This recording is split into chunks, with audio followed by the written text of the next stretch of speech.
Hi, we are the students of Sun Institute of Agricultural Sciences, Visakhapatnam. మేము final year students AELP program అండర్లో poultry start చేస్తున్నాం. దానికోసం మేము 500 చిక్స్ని తీసుకున్నాం. అంటే ఒక చిక్కి 1.2 స్క్వేర్ ఫీట్ ఏరియా అన్నది అవసరం. కాబట్టి 500 బర్డ్స్కి మాకు 700 స్క్వేర్ ఫీట్ ఏరియాని రెడీ చేసుకున్నాము.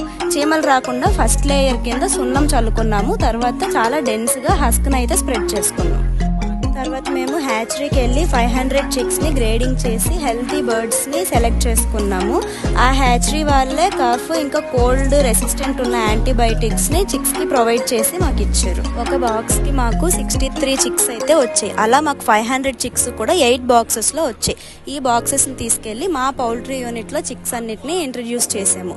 ఇంట్రడ్యూస్ చేసిన తర్వాత ఈ చిక్స్ అన్ని కూడా వేడి కోసం దగ్గరగా గుంపులుగా ఉన్నదాన్ని అబ్జర్వ్ చేసి మేము హీట్ ప్రొడ్యూసింగ్ బల్బ్స్ని అయితే పెట్టాం. మొదటి వారంలో చిక్స్ యొక్క ప్రాపర్ గ్రోత్ ఇంకా సర్వైవల్ కోసం మనం టెంపరేచర్ని 30 నుంచి 35 డిగ్రీస్ మధ్యలో మెయింటైన్ చేయాలి. చిక్స్ తెచ్చిన వెంటనే బెల్లం నీళ్ళు అయితే ప్రొవైడ్ చేయాలి. ఎందుకంటే అది ట్రాన్స్పోర్టేషన్ వల్ల అక్కడ నుంచి ఇక్కడికి ట్రాన్స్పోర్ట్ అయ్యే టైంలో అది ఒత్తిడికి గురవుతుంది. ఆ ఒత్తిడిని మనం ఓవర్కమ్ చేసి ఇన్స్టెంట్గా ఎనర్జీని ప్రొవైడ్ చేయడానికి అయితే బెల్లం నీళ్ళు ప్రొవైడ్ చేయాలి. ఫీడ్ కూడా మనం మొదటి 3 రోజులు అయితే ఒక పిల్లకి 30 నుంచి 35 గ్రామ్స్ ఫీడ్ని అందించాలి. ఆ తర్వాత నుంచి మనం ఫీడ్ క్వాంటిటీ అన్నది రోజుకి పెంచుకుంటూ వెళ్ళాలి.